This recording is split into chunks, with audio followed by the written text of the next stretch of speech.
Кодекс кананічнага права з ксяндзом Дмітрыем Пухальскім. Хвала Христу, паважаныя YouTube-гледачы і радыёслухачы.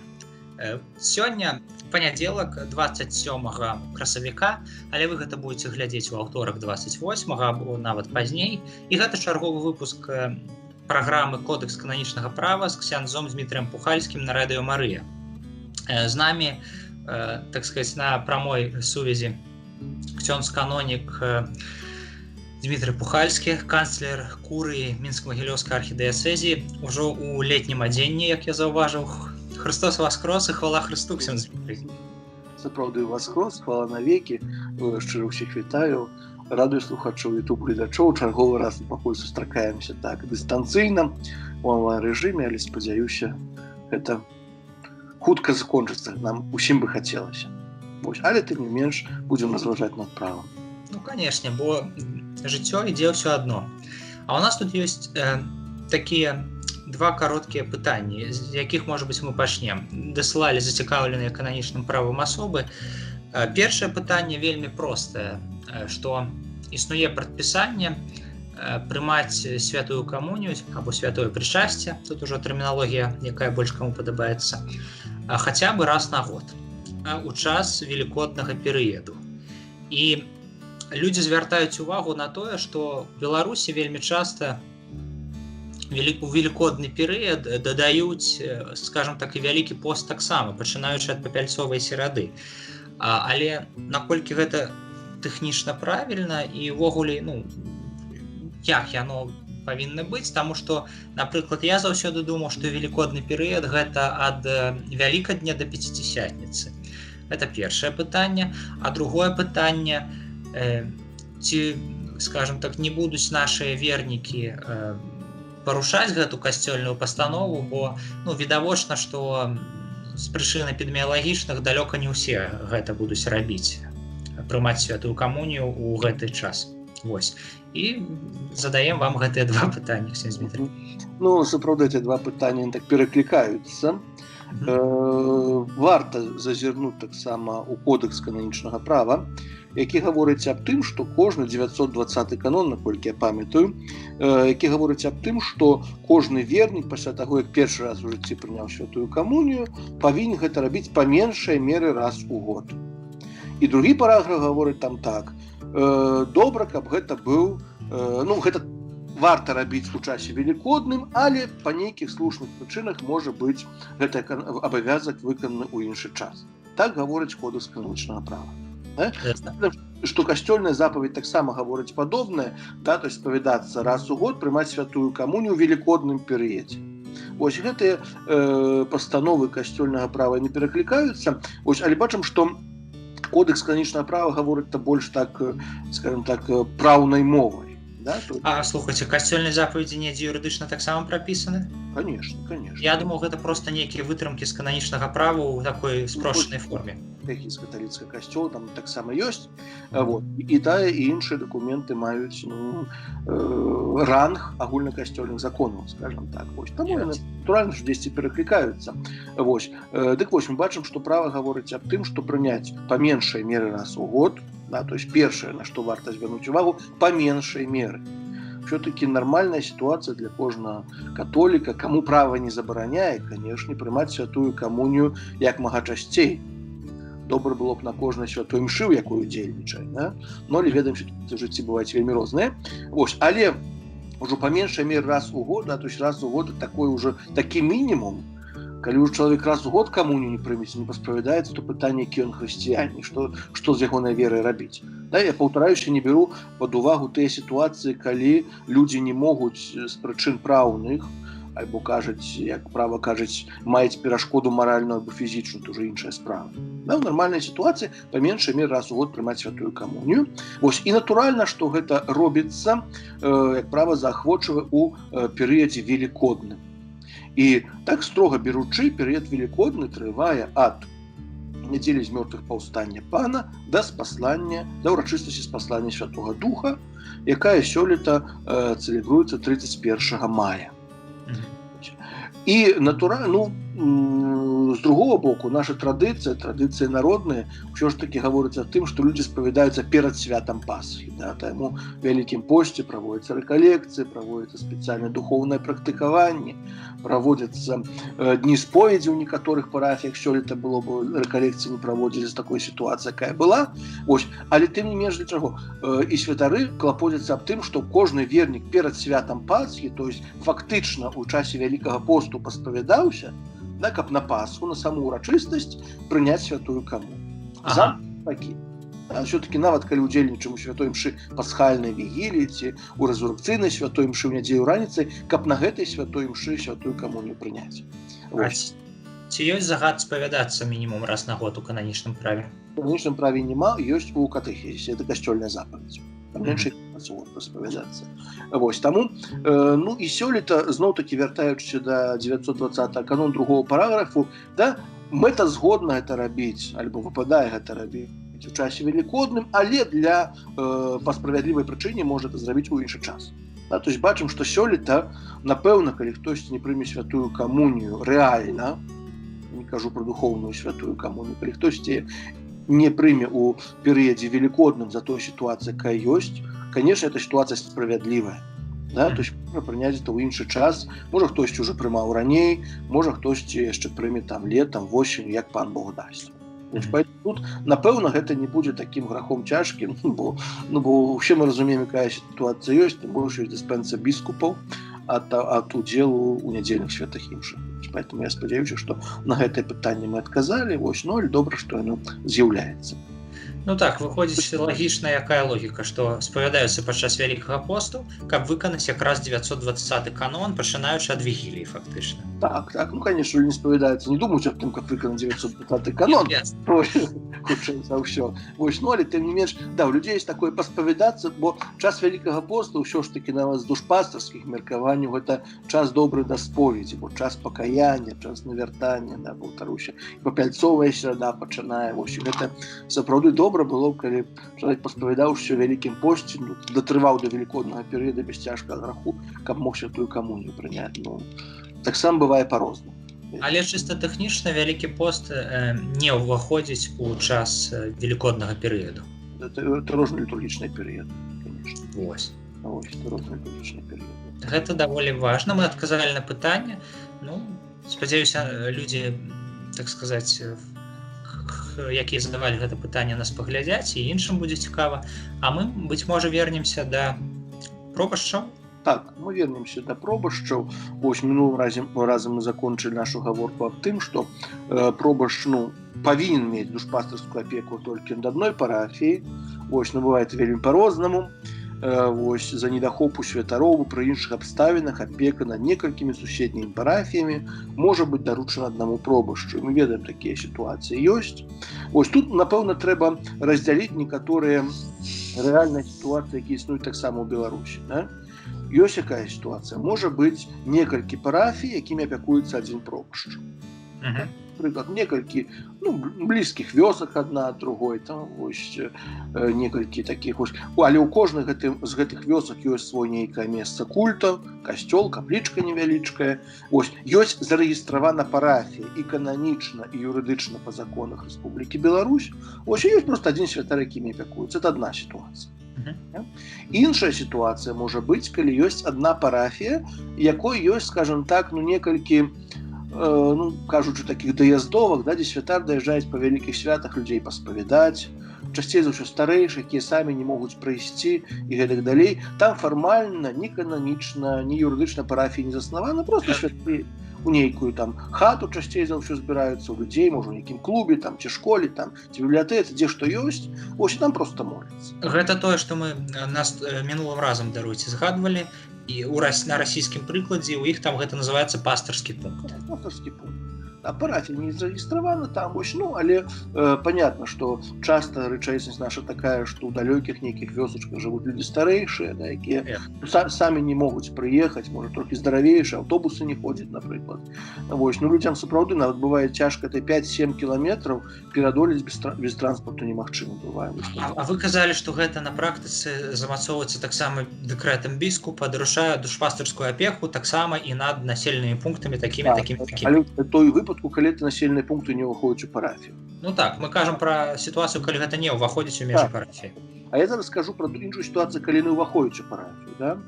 На тэрыторыі парафіі, ну, парафія даволі такая разлеглая, может быть, 20 километров, 30 километров. Там ёсць некалькі такіх, скажем, пастарскіх пунктаў, калі іх так назовем, вёсачак, часцей за ўсё рэальна кажучы, да, дзе жывуць людзі старэйшыя, да якіх можна, напэўна, не кожную нядзелю. Напэўна, можа, перад вялікімі святамі святар прыязджае, паспавядае іх, гэтых людзей, вось, намасціць каго трэба, вось, напэўна, прыедзе, калі хтосьці памрэ, пахаваецца тых людзей. Вось, ну, такая звычайная душпастарская праца, але гэта ў межах адной парафіі. Это ў межах адной парафіі. Да? Это такая ситуация. И может быть ситуация, якая на Беларусі, ну, не сустракаецца, наколькі я ведаю, але пра якую мы таксама узгадывалі, калі апека над некалькімі парафіямі даручаецца групе святароў, грубо кажучы, да? То есть ёсць некалькі парафіі, ёсць група святароў, адзін з іх так званы мадэратар. Вось, ну, яны абслугоўваюць нейкі рэгіён, напрыклад. Так, гэта мы абмяркоўвалі, по-моему, 2 праграмы таму. Так, то есть гэта 3 розныя сітуацыі юрыдычна. Так? Фактычна, ну, часцей за ўсё яны выглядаюць вельмі падобна. Да, святар, які ездзіць па нейкіх пунктах, вось раз на нейкі час, ну, заязджае ў нейкае месца, дзе людзі збіраюцца, кажу. Часамі это месца святое, такая каплічка, касцёл, часамі это месца, ну, нейкае прыстасаванае адпаведным чынам. Да. Спартыўная зала, бібліятэка, кантора заводская, ну, штосьці, нейкае памяшканне. Можна практычнае пытанне. Чыста з пункту гледжання кананічнага права, то да святых месцаў адносяцца таксама і могілкі, але з пункту гледжання менталітэту нашых людзей, напэўна, ім прасцей успрымаць імшу ў спартыўнай зале, чым імшу на могілках. Ну так, цудна ёсць, на могілках молімся 1-2 лістапада. Ну, ясна. Ўсё ж такі, ну... Я хочу сказаць, што тут права строга не прадпісвае служыць менавіта ў святым месцы. Ну, права пра Еўхарыстыю гаворыць так, што яна павінна быць здзейснена ў святым месцы, але пры неабходнасці ў годным месцы. Да, ў годным месцы, дзе павінен быць стол, накрыты белым абрусам з карпаралам. Будзем лічыць, што гэта такая пастырская неабходнасць, каб не шакіраваць нашых людзей імшой на могілках. Не, на могілках гэта святое месца. Я разумею, але ніхто не служыць на могілках у такіх пунктах. Ну, часцей за ўсё не, ну, все-таки. Ну, все-таки памятаем, што могілкі таксама на свежым паветры. Вось, но часто, калі святар прыязджае перад Божым нараджэннем, перад Пасхай, на свежым паветры холодна. Холодна, да. І старэйшых людзей нават гадзіну трымаць на вуліцы, ну, то бесчалавечна трохі будзе. А ці можна служыць пахавальную імшу на могілках? Можна, чаму не можна? Просто... Я нават ведаю цяпер прыклад, адзін святар, яго было пахаванне менавіта, ну, у велікодную нядзелю, урачыстасць, вот, памерла старэйшая парафіянка, вельмі пабожная жанчына. Вось, ну, трэба было пахаваць, такая сітуацыя ёсць, якая ёсць. Нават яе сям'я прапанавала, ксёндз, давайте мы не ў касцёле будзем, а вось на могілках там адправім, там ёсць такая кальварыя такая невялічкая, да, алтарык ёсць, давайте на вуліцы. Вельмі добра ўсё было. Пытаўся, ці можна так маліцца. Ну, чаму не, конечно. Калі людзі не супраць, больш сёлета на Пасху на дворы было даволі добрае, вось, то спакойна на вуліцы памаліліся ўсе. Так. Цяпер такі час, што вулічных імшаў, канешне, будзе больш і больш, пакуль гэта ўсё не скончыцца. Так, напэўна. Вось, да? Далей. Наступная рэч, мы ўжо трошкі некалі казалі, што той, які прыступае да выканання пробашчаў, належным чынам выконвае свае абавязкі менавіта пасля таго з моманту кананічнага ўступлення ў валоданне парафіі. Казалі, што аднаго дэкрэту мала, ёсць яшчэ такі літургічны абрад кананічнага ўступлення ў пасаду. Ён таксама 2 дні таму назад на адной парафіі адбываўся у нашай архідыяцэзі. Да, то есть ёсць літургічны абрад, калі дэлегат біскупа, гэта можа быць ардынарый, гэта можа быць дэкан, гэта можа быць канцлер, да, то есть нейкая асоба, ось, якая уводзіць новага пробашча ў кіраванне парафіі. Гэта неяк літургічна звязана з імшой? Так, это заўсёды звязана з імшой. Перад імшой абрад даволі прыгожы, людзям падабаецца. Я ўжо некалькі раз водзіў пробашчаў, ось вітаюць новага пробашча на вуліцы. Канешне, цяпер это ўсё робіцца ў сітуацыі эпідэміі так трохі у скарочаным варыянце, скажем так, ось, але сам брат вельмі прыгожы, намінат на пробашча ўрачысты чытае сімвал веры, парафіяльная рада яго вітае, парафіяне вітаюць, дзякуюць старэйшаму пробашчу. Ну і так, скажем, гэты абрад літургічны ёсць, вось, і ён заўсёды звязаны з святой імшой. Добра, каб быў звязаны з святой імшой, это быў проста нейкі фармальны акт, вось, на які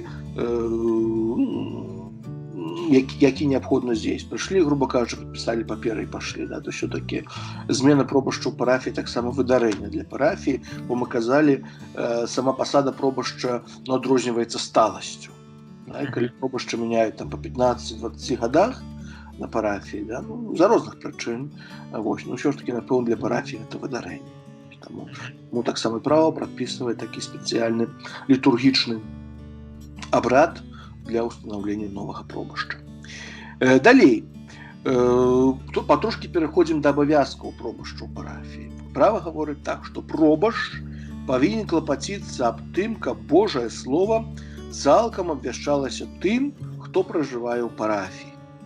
Таму ён павінен клапаціцца аб тым, каб свецкіх вернікаў настаўлялі ў праўдах веры, асабліва праз гамілі і у нядзелі прадпісаныя святы, а таксама праз ажыццяўленне катехетычнай падрыхтоўкі, праз дзейнасць, якая дапамагае зацвярджэнню евангельскага духа, у тым ліку сферы сацыяльнай справядлівасці.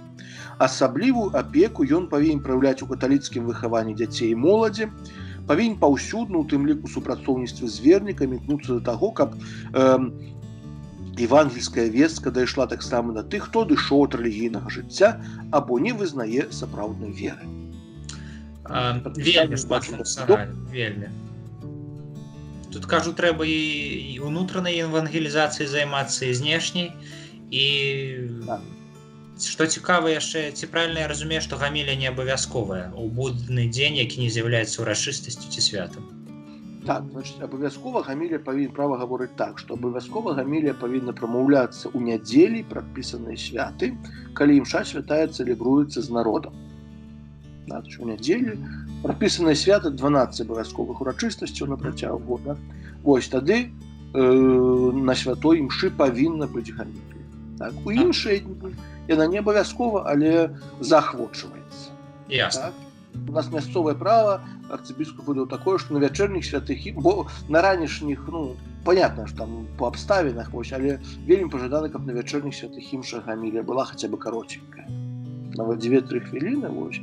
Усё ж такі ранішнія святы імшы часта людзі прыходзяць, спяшаюцца на працу, вось, і поэтому на гаміліі бываюць вельмі розныя. У кагосьці 2 хвіліны, у кагосьці 15. Вось, і тут не угадаеш, вось. І калі чалавек дзесьці спяшыць, каб гэта больш зла не было, чым пажытку, вось.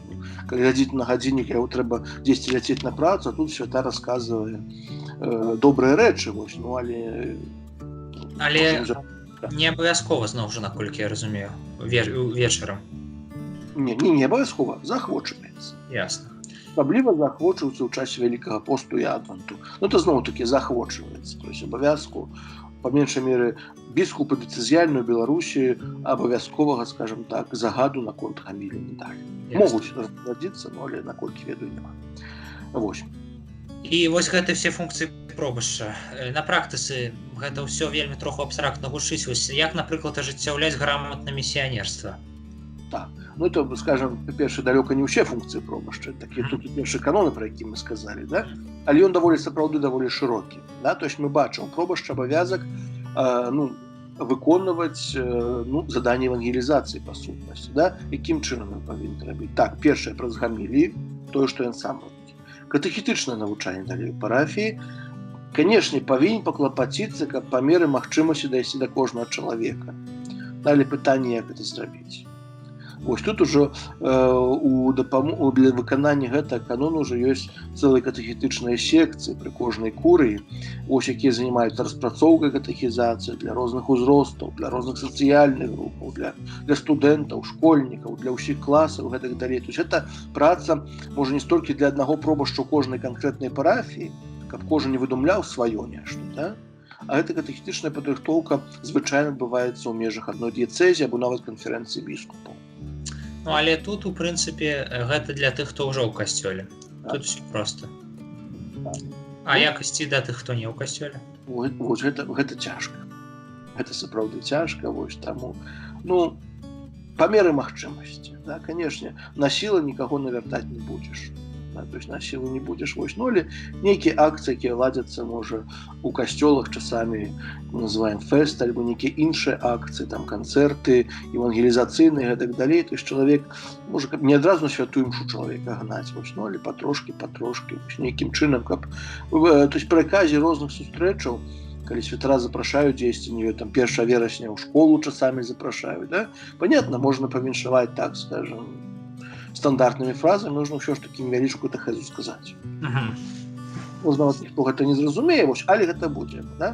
І такім чынам, то есть, как бы, тут у святара рукі развязаны, такі зноў ёсць абмежаванне, можа, з боку часамі свецкіх уладаў, да, не заўсёды ксёндз у школу пойдзе, вось, ну, але круцімся як можам, скажем так.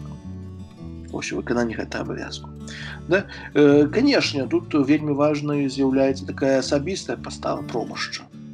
Да, людзі прыходзяць, часамі прыходзяць у святыню, людзі, вот у мяне ёсць вопыт асабіста такі, калі я жыў у Маскве 6 гадоў, да, то есть Масква, Расія, там, дзе, ну, католікаў вельмі мала, вось, але святыня была адкрыта, заўсёды быў святар, вельмі часта сам пробашч сядзеў, ну, людзі прыходзілі з рознымі пытаннямі, часамі здавалася, пачынаючы ад некаторых там пытанняў, што апранаць мне у святыню, у храм, да, вось, але потом гэта раз, другі, трэці, вось, у мяне ёсць такі сябра, які прыйшоў менавіта, ну, у касцёл даверы, цяпер, дзякуй Богу, і павянчаўся жонкай сваёй, вось, ну, але прыйшоў з таго, што ўсім падабалася як арган гучыць. Ну. Ой, ну гэта класіка для Расіі. Так, для Расіі, але кажу, я просто веду рэальна такія сітуацыі, да? Я баяўся да святара падысці, там, ну, бо невядома. Я чуў такі анекдот, я не ведаю, праўда гэта ці не, анекдот у значэнні выпадак жыцця мне распавядалі расійскія католікі. Не буду казаць, у якім горадзе прыйшла жанчына на споведь, села у конфессионал и сказала: «Отец, благословите меня». Нет, святой отец, благословите меня, ибо я согрешила нечто такое зусім недарэчнае. Але спачатку святар я хацеў выгнаць, а потым зразумеў, што калі чалавек прыйшоў, наглядзеўшыся нейкіх стэрэатыпных мастацкіх фільмаў, чаму б не скарыстацца з гэтага? І ўжо пачалася душпастарская работа, і даволі прадуктыўная, наколькі я ведаю. І сапраўды такіх сітуацый вельмі многа. Да? Конечно, можа у нейкай там традыцыйнай каталіцкай вёсцы на Гродзеншчыне або на заходняй Віцебшчыне там інакш гэта выглядае.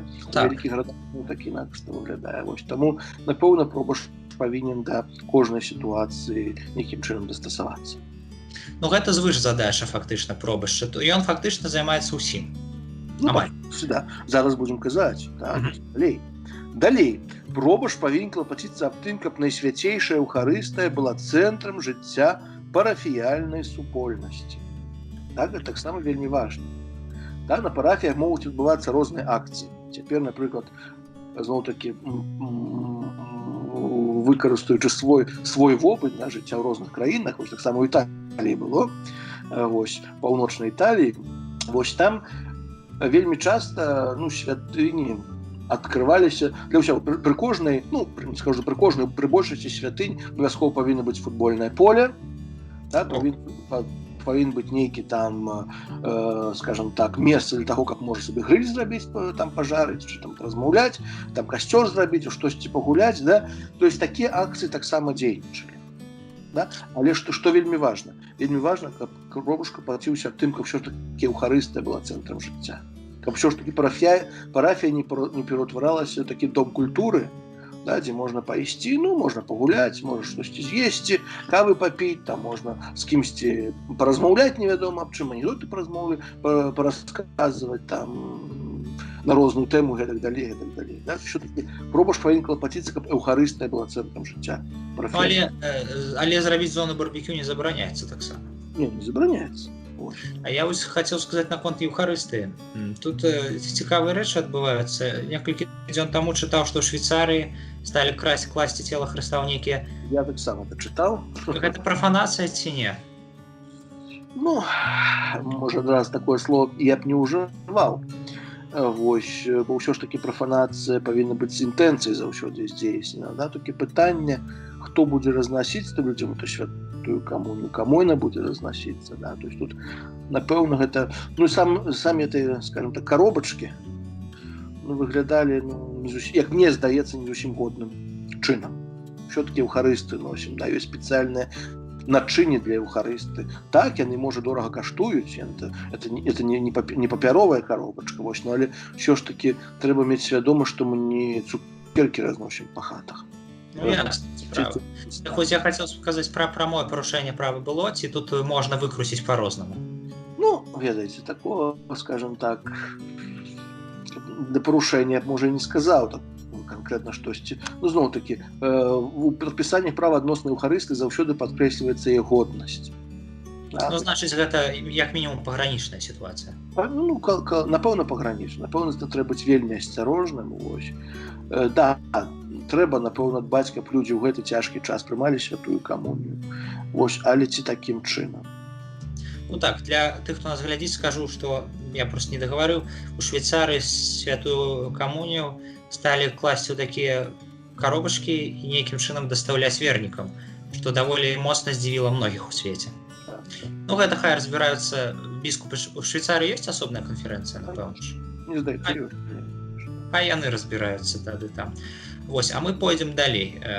Далей вы прыводзілі прыклады таго, якім чынам можна арганізаваць працы, формы працы нейкія. А слухайце, а ці мае права пробаш выкарыстоўваць штосьці экзатычнае? Ну, многія, напрыклад, ось скажу, напрыклад, калі паглядзець на тое, як дзейнічаюць нашыя браты неопратэстанты, так, які проста выдумляюць кожны 10 гадоў новыя і новыя формы прыцягнення людзей да сваіх дамоў малітвы, там і курсы англійскай мовы могуць быць і ўсё, што заўгодна, і нейкія лекцыі, семінары. Мы такое маем права рабіць юрыдычна? Тое, што оно не вельмі папулярна, гэта іншае пытанне, але калі нейкі малады ініцыятыўны ксёндз захоча, ён можа такое? Ну, напэўна, так, калі глядзім на чыста з юрыдычнага пункту гледжання на ўсё, да? Ну, пытанне, ўсё-такі парафія гэта цэнтр, скажем, такое жыцця рэлігійнага, каб ён быў. Конечно, можна арганізаваць курсы ангельскай мовы, там, ці кройкі і шыцця, там, ці яшчэ невядома чаго. Вось, но але зноў-такі, каб гэта не было такой, кажу, домам культуры. Да? То есть чалавек прыйшоў, там, пашыў. Ўсё ж такі, калі нешта шыць, ну, там можа шыць такія рэчы, нават сакральныя вучыць, альбо штосьці такое. Ну, каб ўсё ж такі... І не ведаюць, ці да канца, зноў-такі маё меркаванне, ці это да канца добра, просто такія вось, тое, што чалавек сёння купляе, напрыклад, тыя самыя курсы ангельскай мовы, яшчэ бясплатна зрабіць, народ валам паваліць. Да? Только зноў будзе пытанне, як курсы закончацца, што з народам будзе. Ну так. Да? То есть это заўсёды, напэўна, пытанне заўсёды такое вельмі, ну, далікатнае. Але фармальнай забароны няма. Ну, забароны няма, бо это справа годная, да. То есть, напэўна, можа ўсё што годнае, нават у статутах дзяржаўных нашых прапісана, і іныя дзействия, не противоречащие законодательству Республики Беларусь. Да, понятно? Ясно. Да, то есть, калі это будуць просто курсы нейкія платныя, тут уже трэба ўсю бухгалтэрыю, падаткі і гэтак далей. Да, то есть, напэўна, так нельга. Вось, тут ўсё, ну, поэтому... Ўсё-такі асноўная задача... Недобра таксама, калі пробаш становіцца бізнесменам просто. Ну, конечно. Все это трэба зрабіць. Адна справа, калі трэба адрамантаваць касцёл, трэба неяк сродкі шукаць. Да? То есть, тут заўсёды пытанне сумлення, таксама святара і згоднасць. Это вельмі цяжка казаць пра так агулам пра ўсе справы. Да? Мы ведаем много сітуацый, много парафій, дзе патрабуецца рамонт даволі дарагі, часа забыткі касцёла, ось, і там, і што рабіць. Да? то есть трэба нейкім чынам зусім стаяць з кошыкам пад касцёлам таксама много не назбіраеш. Таксама трэба нешта трэба рабіць, але каб это таксама было годнае, каб не забывацца аб тым, што з'яўляецца важным у цэлебрацыі, у паслузе пробашча. Так. Далей, абавязка пробашчам з'яўляецца таксама працаваць над тым, каб вернікі цешыліся годнай цэлебрацыяй іншых сакраментаў, асабліва тым, каб часта прыступалі да сакрамента Эўхарыстыі і пакаяння. Клапаціцца аб гэтым, то есть, напэўна, то есть тое, што мы кажам, святая імша Эўхарыстыя павінна цэлебравацца ў нейкіх гадзінах. Найлепей, каб яна была, канешне, гадзіны, скажам, рэгулярныя. Сёння ў 5, заўтра ў 6, паслязаўтра ў 7, а ў чацвер у 7 раніцы, такое таксама можа быць, але ўсё-такі людзі ведаюць, калі рэгулярныя гадзіны святых імшаў, асабліва ў нейкіх такіх большых мястэчках, это ўсё ж такі людзі ведаюць, калі ёсць у касцёле святая імша, калі можна прыйсці. Таксама споведзь. Можа пра крызіс сакраменту споведзі ў заходняй Еўропе і гэтак далей. Такі моя 3-гадовая практыка італьянская паказвае, што крызіс у пэўных сітуацыях ёсць дзе, там, дзе святары не спавядаюць. Можа прасцей за ўсё сказаць, што людзі не ходзяць і не садзіцца ў канфесіянала. Але ты сядзь, пасядзі, людзі прыйдуць. Я там слугоў на адной парафіі, амаль 2 гады, дзе людзі трошкі былі адвучаны ад споведзі. Мы з пробашчам вырашылі у суботу ад 15 гадзін я прыхажу, сяджусь у канфесіянал. Ёсць хто, няма каго, я сяджу 3 гадзіны. Не, гэта відавочна насамрэч, што калі нічога не рабіць, то нічога не будзе, канешне. Але ў той жа момант злыя языкі кажуць, што, напрыклад, пашырэнне культу Божай міласэрнасці негатыўна адбылося на сакраменце споведзі. Так гэта ці не, я аналізаваць, канешне, не маю права. Але таму трэба праводзіць з людзьмі фактычна працу душпастарскую, казаць, што Бог міласэрдны, не проста так, а ў тым ліку пра споведь. Конечно. Все-таки споведь это сакрамент пакаяння, калі майго, і сакрамент міласэрнасці. Справа таксама ніколі нельга забываць.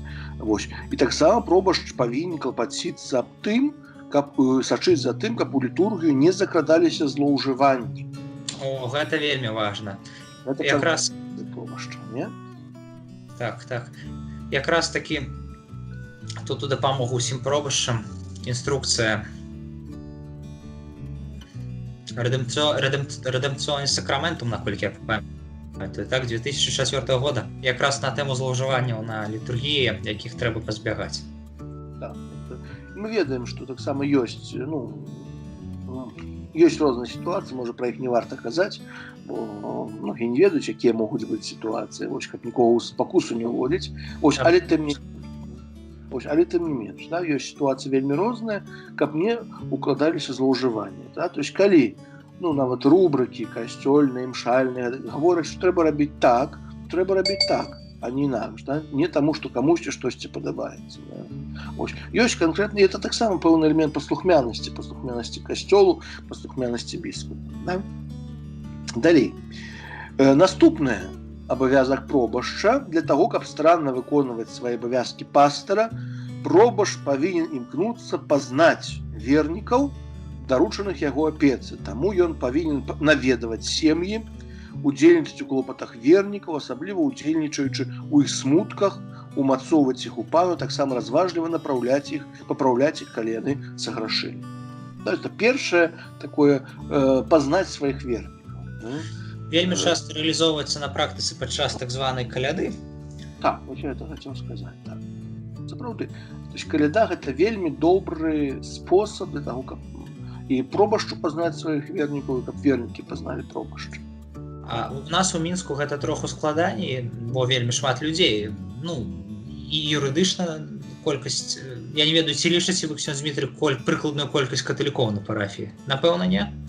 Гэта вельмі цяжка палічыць. Так, бо жыць могуць нераўнамерна, адкульсьці там перасяліліся з Гродзеншчыны, адкульсьці з Магілёўшчыны. Але фактычна ў Мінску парафіі так гіганцкія. У прынцыпе ж я так разумею, што нічога не забараняе пробашчу, калі яго парафія невялікая, просто так заходзіць да людзей без каляды. Ну, калі яны не супраць, ясная Не, справа. конечно, ніхто не абавязкова, то есть права не гаворыць, што гэта каляда павінна быць, да? Проба ж павінна адведаваць сваіх вернікаў, вось, ну, якім чынам гэта ўжо проба ж вырашае сам. Ну, скажем так, запрасіць пробашча ў госці гэта не забаронена, правда. Забарона, я думаю, што проба ж будзе толькі рады. Конечно, калі запрашэнне будзе кожны тыдзень, ведаеце, ну, Не, ну ясная справа. ёсць сітуацыі часамі, ну, по-рознаму люди не хочуць нікого там асуджаць, дрэннае слово казаць, хочуцца, каб наш пробаш да мяне прыходзіў кожны тыдзень, і толькі да мяне не такого больш. Таксама ўжо трошкі такая вот сітуацыя. Нам все-таки памятаем, што пробаш пастор ўсёй парафіі. Таму стандартная сітуацыя, нармальная сітуацыя, калі пробаш прыходзіць да вернікаў, гэта так званая каляда. У нас адбываецца зімой, хаця не абавязкова. Зноў-такі, успамінаючы італьянскі вопыт свой, там так званая каляда, да, то есть душпастарскае адведванне адбывалася ў той парафіі, дзе я быў, летам. Да, летам чаму? Таму што это была парафія такая трошкі на узбярэжжы Адрыятыкі. Вось, конечно, там зімой было 3000 чалавек, летам было 40 000. Вось. У кагось там свае домкі, свае бізнесы, свае гатэлі і гэтак далей. Вось, поэтому, напэўна, можа па-рознаму адбывацца. Але, в прынцыпе, можна, вось тут, я так разумею, чыста з пастарскіх прычын, і не толькі з пастарскіх, вырашылі зрабіць яе тады, калі можна ахапіць як мага больш людзей. І тут, в прынцыпе, ёсць рэгламент канферэнцыі гэта біскупаў вызначае, ці гэта сам пробашча абірае, калі яму гэта рабіць? Я не бачу ніколі, можа дзесьці прапісана, у нас, напэўна, не прапісана. У нас гэта проста народная традыцыя, фактычна. Да, народная традыцыя. Некаторыя вялікія парафіі робяць так, каб да нейкую сям'ю наведаць раз на 2 гады. Калі парафія вялікая, калі, ну, чыста тэарэтычна да кожнай парафіі, да кожнага чалавека кожны год не прыйдзеш, не. Раз на 2 гады.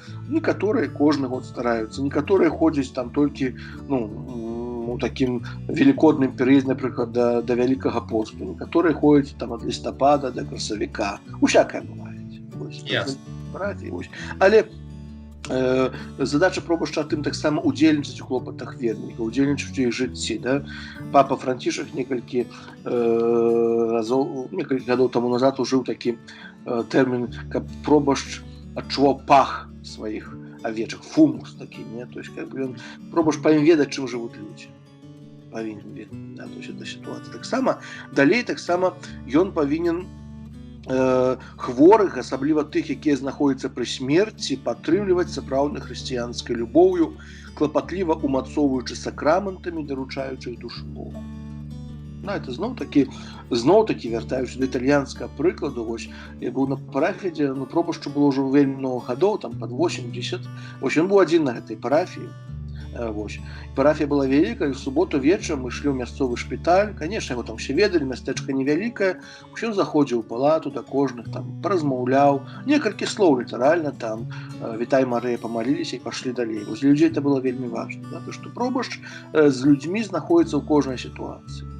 І калі добра, таксама калі чалавек хварэе, калі памірае, ось, ён гатоў быў ісці да чалавека паміраючага з сакраментамі, сядзець там некалькі нават гадзін з тым чалавекам, проста каб быць з ім у астатнія хвіліны жыцця. Це вельмі добрая пастава пробашча. Таксама хавае пробашч, так, і гэта так. Ва ўмовах Беларусі гэта ўвогуле лёгка зрабіць. Трэба пасябраваць з кім-небудзь з паліклінікі, а там ужо справа тэхнікі, бо у нас жа вядзецца ўлік усіх гэтых цяжка хворых людзей вельмі рупліва. Так. Пытанне заўсёды католікі, не католікі. Не, ну ясная справа, што калі ты прыйдзеш да мусульманіна ці да праваслаўнага і скажаш: «Hello, я ксёндз, я вырашыў навярнуць цябе пад канец жыцця», то цябе могуць і паслаць далёка. Гэта ясная справа. Напэўна. Усё, тым не менш, да? То есть мы бачым, што абавязкі пробашча сапраўды душпастара. Далей гаворыць права. Асаблівую увагу пробашч павінен удзяляць бедным, прагнучым, адзінокім, выгнаным з айчыны, а таксама маючым асаблівай цяжкасці. Яму таксама належыць працаваць дзеля таго, каб сужонкам, бацькам аказвалася дапамога ў выкананні іх абавязкаў і садзейнічаць узрастанню хрысціянскага жыцця ў сям'і. Бачым, то есть такі вобласць абавязкаў пробашча сапраўды вельмі вялікая. Ну, у Еўропе фактычна яны павінны працаваць з бежанцамі. Ну, павінны працаваць, і многія працуюць, сапраўды працуюць. Перадусім людзі такія, пакінутыя куды, у касцёл тут вельмі часта. Ну, конечно, іншая сітуацыя, там наколькі праўда, неправда, і гісторыі, якія людзі расказваюць. Ну, тут таксама трэба нейкай делікатнасці, распазнання вось чалавека, ну, таксама не пакрыўдзіць, ну, як бы там не было ўсё ж такі нейкія старацца па меншай меры па-людску аднесціся, да, то есть это ўжо можа там мала чым дапамагчы, але па-людску аднесіся таксама ўжо павінна таксама такая сітуацыя быць. Ось я гляжу на гадзіннік, так похоже ўжо дзесь. Ну я вось гляжу, мы ўжо запісалі 39 хвілін. Так, будзем скончваць ужо, напэўна. Таму што далей ідуць функцыі асаблівым, чым даручная проба, яшчэ можа хацеў так адным, скажем, махам не распачынаць іх цяпер ужо там. Добра, няма ніякіх праблем тады. Ну сёння мы так абстрактна прайшліся па пробашчу. Фактычна усе функцыі такія даволі размытыя, але тым не менш добра было б, каб іх імкнуліся выконваць. І больш такая зноў была праграма ў выглядзе нейкага разбору тых ці іншых сітуацый, адказу на пытанні. Мы спадзяемся, што слухачы нешта карыснае вынеслі з гэтага. Ну, прынамсі, цяпер вы ведаеце, што святар можа хадзіць не толькі па калядзе, канешне. І задавайце пытанні ці на радыё Марыя, ці ў каментарыі да відэа на Ютубе, ці, ну, фактычна, вось гэта два найлепшыя спосабы. Хто мяне ведае асабіста, можаце і мне дасылаць. Вось, в прынцыпе, на гэтым-то і будзем скончваць. З вами быў Кодэкс кананічнага права з ксяндзом Дмітрыем Пухальскім. Спадзяюся, што пабачымся праз тыдзень. Як у вас з планамі, ксяндз Дмітрый? Думаю, што пабачымся. Так. Изоляцыя дома сидзі. Ну, фактычна так, тут ужо ніякіх міжнародных паездак, я так разумею, няма таксама і ў межах касцёла. Не, конечно. Все, што было запланавана, пакуль што адмянілася, таму будзем глядзець. Было некалькі канферэнцый, красавіку і маі, але пакуль што ўсё. Ну, з Богам. З Богам, усім здароўя жадаю. Вы слухалі перадачу «Кодекс кананічнага права» з ксяндзом Дмітрыем Пухальскім.